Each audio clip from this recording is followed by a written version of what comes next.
와. 오늘 주제가 뭐냐고 물어보세요. 자, 오늘의 주제 뭐예요? 오늘 또 왜 미르님 사저에 모였죠? 이제 그 클라우드와 클라우드 중에서도 서버리스와 이 백엔드 인프라스트럭처 역사, 제 유일한 사실상의 전문 분야, 세 명 다 진짜 전문 분야에 대해서 설명하기 위한 시간입니다.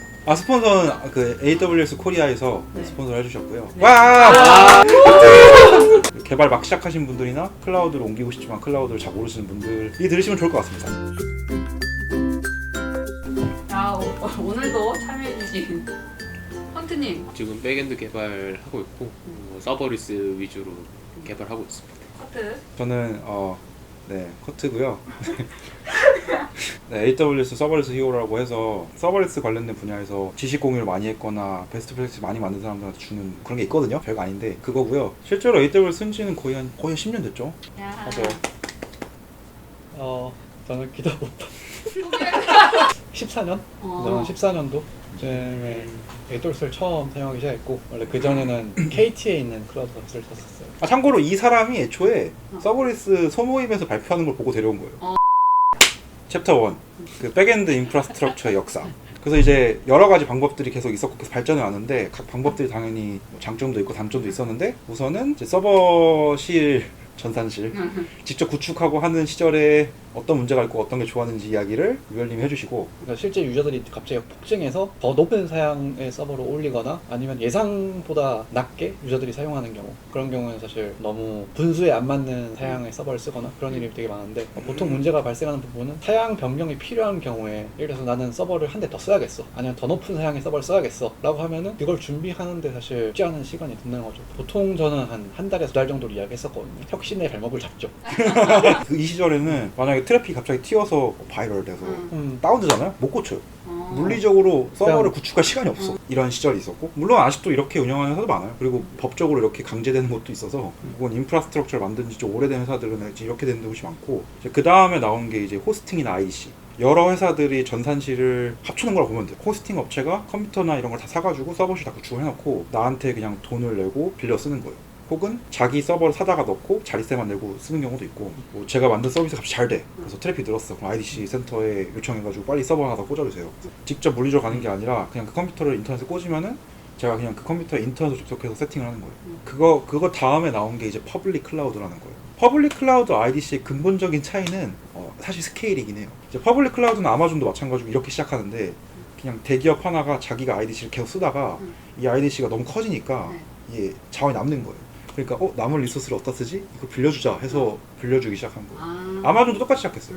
퍼블릭 클라우드라고 하면 그런 걸 얘기해요. 그러니까 IDC인데 IDC 물리적인 센터 하나가 아니라 그 광범위하게 세팅해 놓은 거. IDC랑 클라우드가 완전 다른 게 아니라 선이 모호해요, 사실.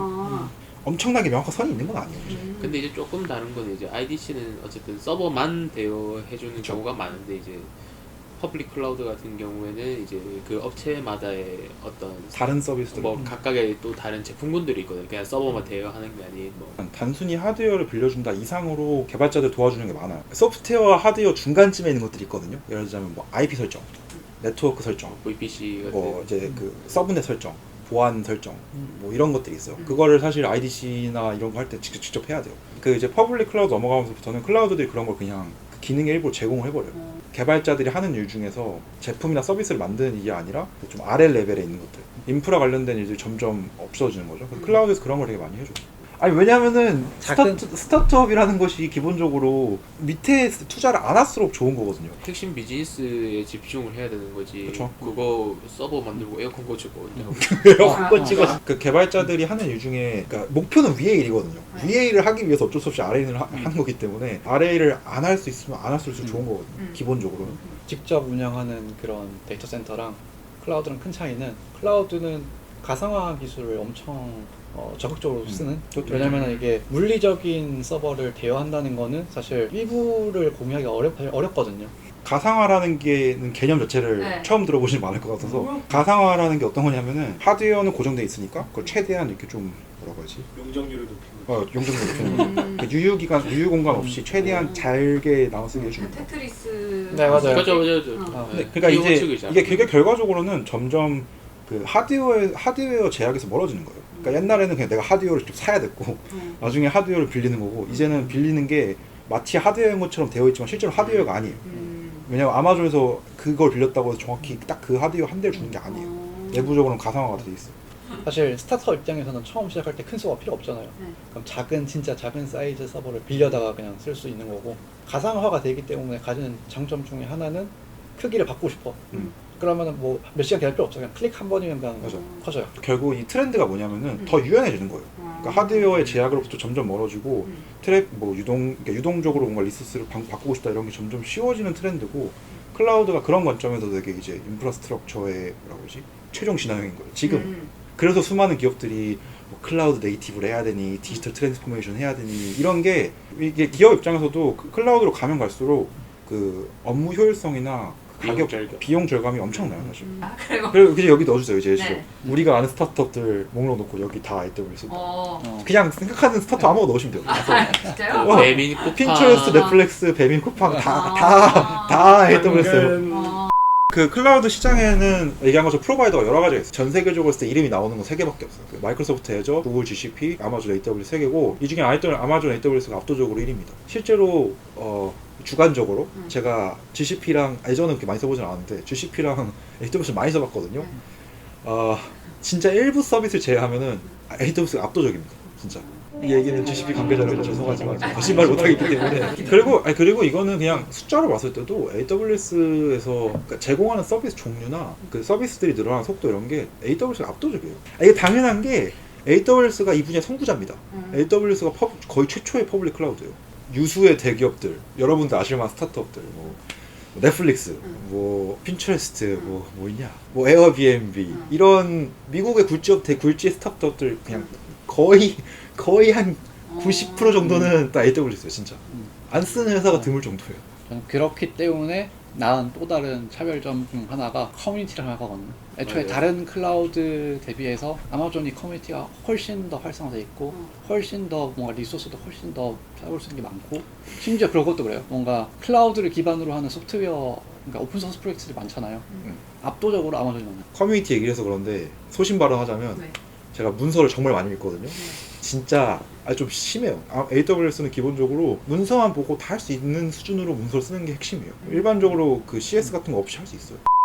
이제 그 다음 서버레스 얘기를 해야 되는데, 아까 가상화 얘기했잖아요. 가상화를 해서 제가 실제로 하드웨어 컴퓨터가 1대1 아니지만 컴퓨터가 있고, 여기에 제가 웹서버 같은 거 돌리고 있어요. 근데 이렇게 돼도 결과적으로 제가 이 컴퓨터를 관리를 해요. 예를 들어 CPU가 모자라, 메모리가 모자라, 뭐 이러면 그걸 계속 관리를 해줘야 돼요. 물론 인터넷이 끊기거나 이러진 않아요. 그건 이제 클라우드 잘 관리를 해주니까. 그러니까 결과적으로는 운영 업무라는 게 여전히 있어요. 간단히 말하면 클라우드를 쓸 때 운영이라는 게 뭐냐? 컴퓨터 껐다 키는 거예요. 되게 복잡하게 이야기하지만 핵심은 트래픽에 맞춰서 컴퓨터를 껐다 키는 거. 그리고 또 어떤 문제가 있냐면은 서버를 오래 켜놓으면은 메모리가 계속 차요. 메모리 릭이 있는 경우에는 그 플랫폼의 소프트웨어에 따라서 이걸 디버깅이 거의 불가능한 경우도 있거든요. 실제로 어떻게 하냐? 주기적으로 껐다 켜요. 그래서 제가 그걸 했었고요. 제가 이걸 잘못해서 서버를 여러 번 죽였었어요. 이런 것도 자동화하기 위한 툴이 되게 여러 가지가 있었어요. 뭐 옵스웍스도 있고 셰프도 있고 쿠버네티스도 사실 이런 그 기술 중에 하나고요. 이게 완벽하지가 않아요. 어떤 기술도. 심지어 쿠버네티스도 완벽하지가 않거든요. 그래서 이걸 해결하기 위한 개념으로 나온 게 서버레스예요. 서버레스는 뭐냐면은 개발자가 접근할 수 있는 서버라는 게 없어요. 간단히 말하면은 뭐 아마존에 있으면 아마존한테 제가 웹서버 코드 작성해서 웹서버 코드 줘요. 그럼 아마존에서 그걸 알아서 관리해요. 코드 업로드한 거로 얘가 트래픽 늘어나면 알아서 늘려서 분산해주고, 그 다음에 트래픽 줄어들면 그냥 줄어드는 거예요. 그래서 만약에 이론적으로 실제로도 그렇지만 트래픽 0이다. 그럼 무조건 비용 0이 나와요. 그 다음에 이제 트래픽이 늘어나면 늘어난 만큼 되는 거죠. 그런 걸 하면 어떻게 되냐? 결과적으로 트래픽 운영 업무를 아예 안 합니다. 아예 제로예요. 사실 기존에는 서버 컴퓨터를 켜둔 시간으로 과금을 했다면은 정말 내가 데이터베이스에 읽고 쓴 횟수 이렇게 돼요. 몇천 번에 얼마, 맞아요. 이런 식으로 이제 과금을 하는 거죠. 서버리스냐 아니냐를 따질 때 이제 좀 가장 공격적인 디피니션이 이거예요. 안 쓰면 사용료 0이냐. 결국엔 이러한 변화의 흐름이 어딜 향해 가는 거냐면은 사람이 개입하는 거를, 운영에 개입하는 걸 최소화하는 거거든요. 맞아요. 그러니까 어쨌거나 우리는 개발 본연의 업무에 집중하는 거지, 이게 시스템을 운영하는 거에 집중하고 싶지 않단 말이에요. 결국에는 방향이 그걸 최소화할 수 있는 방향으로 이제 발전하는 거죠. 서버레스 좋은 거 알아. 서비스 할 수 있냐? 그걸로 다 만들 수 있냐? 다 만들어 봤습니다. 제가 이커머스도 만들어 봤고 SLS도 만들어 봤고요. 다 됩니다. 다 되고요. 저희 지금도 잘 돌아가고 있고요. 충분히 할 수 있습니다. 근데 이게 확실히 좀 아직 클라우드 익숙하시지 않을 분들이나 이런 분들한테 어려워서 클라우드 공부를 많이 하셔야 되고요. 그러니까 AWS 서비스에 오시라. 결론 AWS 서비스에 오시라. 네. 그리고 끝. 강력 추천. 강력 추천. 네. 강력 추천. 어. 그래서 클라우드가 왜 중요한 건지 아셨죠, 여러분? 그 유명한 말 있잖아요. 미래는 이미 도달했다. 균등하게 분배되지 않았습니다. 그러니까 클라우드가 미래거든요. 이미 도달했어 우리가 거기에. 그렇기 때문에 클라우드에서 잘 알고 싶다. 그러면 이제 1등 클라우드 업체인 AWS 서밋 며칠이죠? 죄송. 월 타임. 8일? 타임. 죄송. 5월 10일부터 11일까지. AWS 코리아에서 진행하는 그 서밋이라는 게 있거든요. 저도 거기서 몇 번, 3번인가 발표를 했었고, 이제 개발자들과 관련된 많은 지식 가진 분들이 모여서 이제 지식을 공유하고 발표하고 하는 그런 곳입니다. 클라우드에 관심이 많으시다. 특히 AWS. 그러면 이제 한번 가보시면 좋다. 공짜거든요, 그리고? 네. 네, 공짜다. 그리고 아쉽지만은 코로나 때문에 오프라인 행사가 네. 아닌 온라인 행사로 진행한다는 원래는 점. 코엑스 빌려서 하는데. 네. 그만큼 또 지방에 계신 개발자분들도 그렇죠. 그렇죠. 네. 트랙 중에서도 그 커뮤니티 트랙이 있거든요. 커뮤니티 트랙이 제가 발표하는 건데 저희 같이 이제 AWS 일하거나 이런 사람들이 아닌 사람들이 자발적으로 개발자들 대상으로 발표하는 게 있어요. 그래서 혹시 테크니컬한 부분을 좀 많이 알고 싶으시면 커뮤니티 트랙을 들어보시는 걸 꼭 추천드립니다. 프로그램 내용을 보셨어요? 네. 뭐 거기서 추천할 만한. 추천할 만한 거. 저희 같은 경우 아무래도 서버리스 많이 쓰다 보니까 이제 당근마켓에 이제 채팅 네. 시스템이 서버리스로 구현되어 있는 그런 부분도 꽤 괜찮게 들을 수 있어요. 저는 고를 하면 당연히 베르너보게스 박사님 나도. 아마존 CTO 신청해야 돼요 미리? 네. 어디서? 신청. 그- 아마존 이벤트. 네. 응. 안에 링크에서. 여기 링크에서 여기 링크 눌러가지고 와, 신청. 신청. 꼭 하시고요. 신청하는데 얼마예요? 공짜라고! 그만 먹어!